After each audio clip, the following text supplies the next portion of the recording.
Into every generation, podcasters are born. Two guys in all the world, chosen ones. They alone will wield the strength and skill to discuss the vampires, demons, and the forces of darkness, to lament the spread of their evil and the swell of their number. This is the Untitled Buffy Project. The episode A New Man finds Giles being pushed out of the group and jealous of Buffy's reverence of Professor Walsh. That is, until Ethan Rayne turns Giles into a demon, who the rest of the Scooby Gang cannot understand and therefore think killed him. This episode was written by Jane Espenson and directed by Michael Gershman.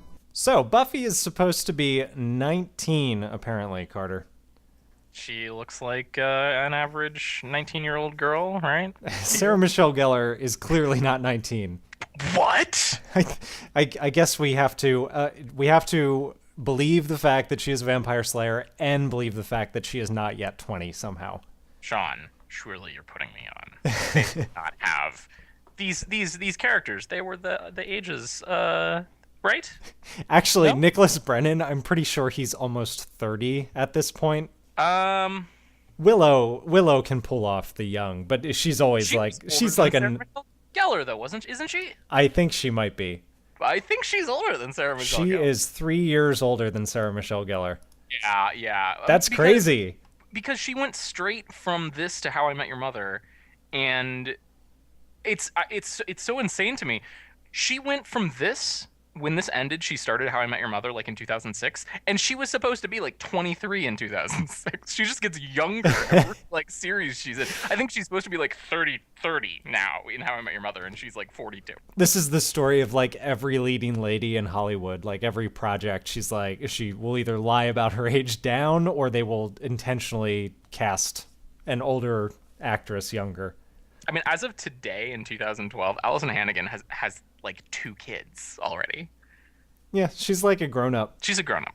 She was a grown-up when she filmed this. But anyway, so I totally knew it was going to be a surprise party. Surprise party. Think that it was going to be a surprise party? Did anyone actually think that something else was going on?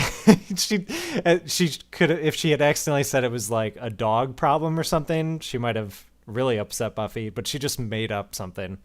Just like a demon in the rec room. Well, I mean, for Buffy, I mean, it's like, oh, maybe there is a demon in the rec room. We are in Sunnydale. Yeah, common occurrence. So Giles was really awkward at that party.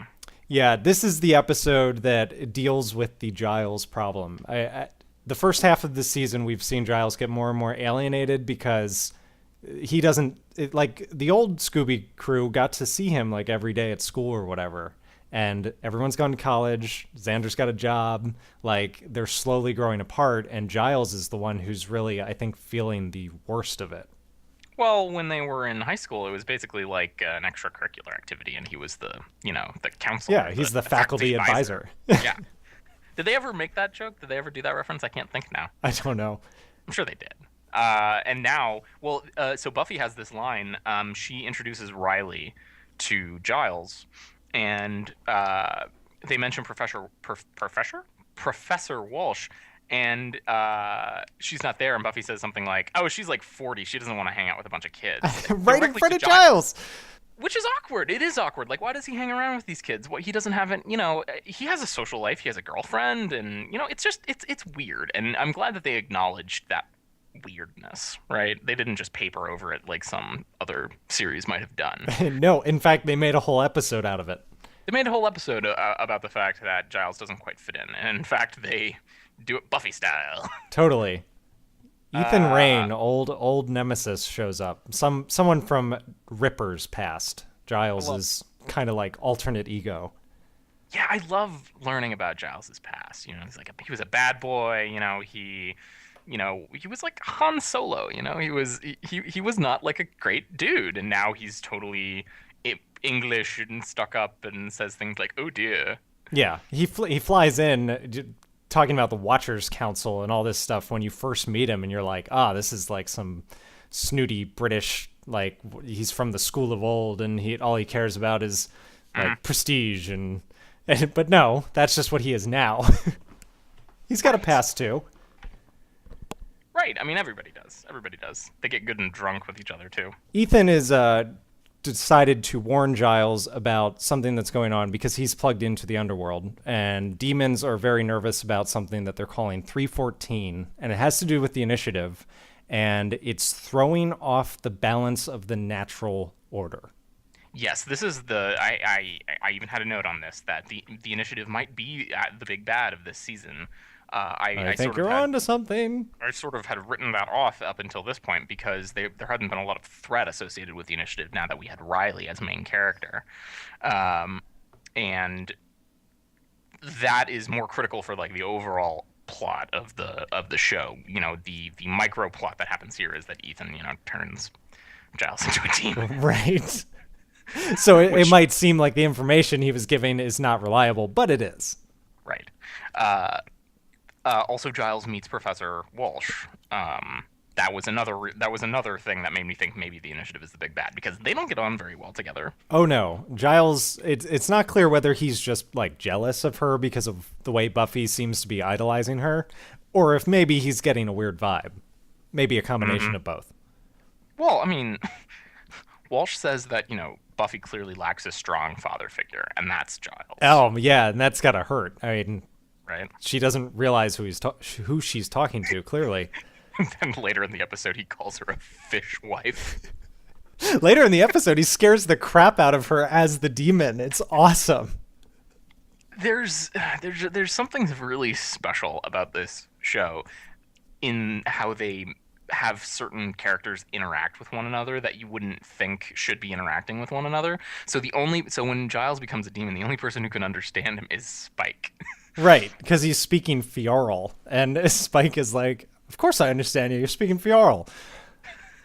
So they basically have to have a little adventure together. You would never think that those two characters would, be together. But they get to have a road trip, basically. Right. Spike doesn't know how to drive a car or stick or whatever, and he demands money, which I think is hysterical. He's not going to help out. He's not going to help out Giles for less than $200. But it's just $200, and like, what is he going to do with that? I mean, it's just go ludicrous. To a blood bank. I guess. I mean, I guess he's probably hanging out at that bar. Does that bar have a name where all the underworld characters? I'm sure it does. I don't know it. Oh, you know what? That's a plot point in a future episode. The bar gets renamed. I know the bartender renames it. Okay. Okay. We'll talk about that when that actually comes up. Yeah, I thought that was great that they're driving around, and Giles, I think he does one of the, it's a real Buffy moment, like this is very serious, and we've got to do this, and we've got to do that, and we've got to, this is what we're going to do to solve this problem, and he's like, oh, pull over right here, and then he does like booga booga booga to Professor Walsh. Hysterical. Oh God, when he first realized that he was a demon, he just kept breaking things. I was like, stop breaking things. Everything he picked up, he crushed with his hand. It's like, like, why does he keep breaking every little thing he broke in his entire house? I didn't get it at all. I mean, it was funny, but it was like, why couldn't he stop breaking things? Well, I guess for the same reason that later he feels like somewhat out of control. Like, he doesn't just look like a demon. The demon has kind of influenced him, and he can't control it all. Right.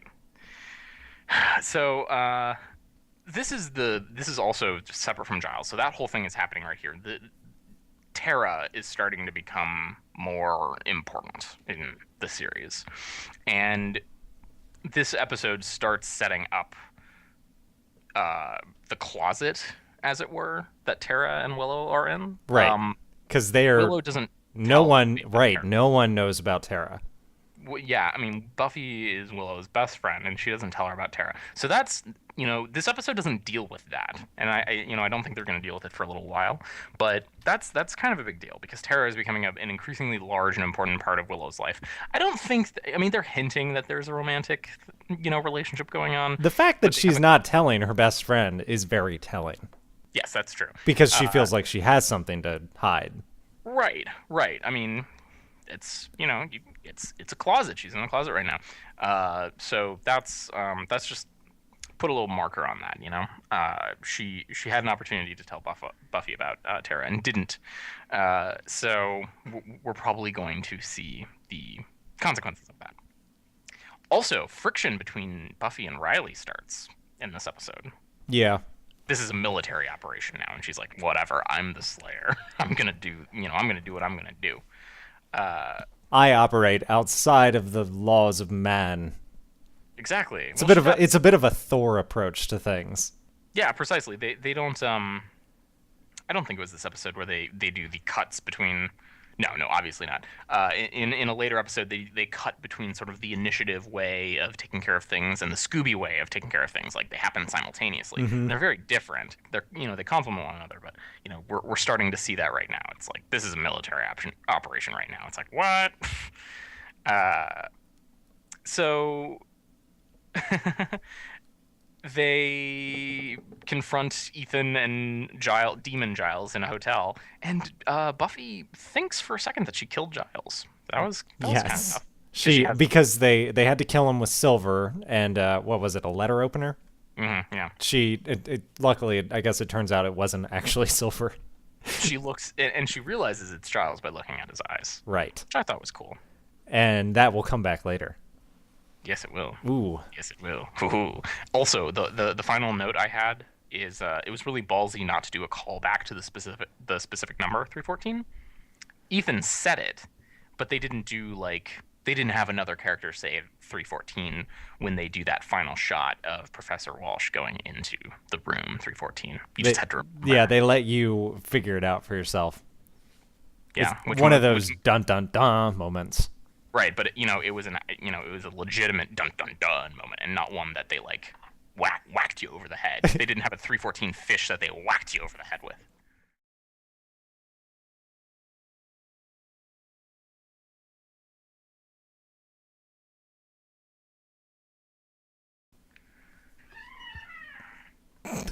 Is there a creepy, scary door behind you?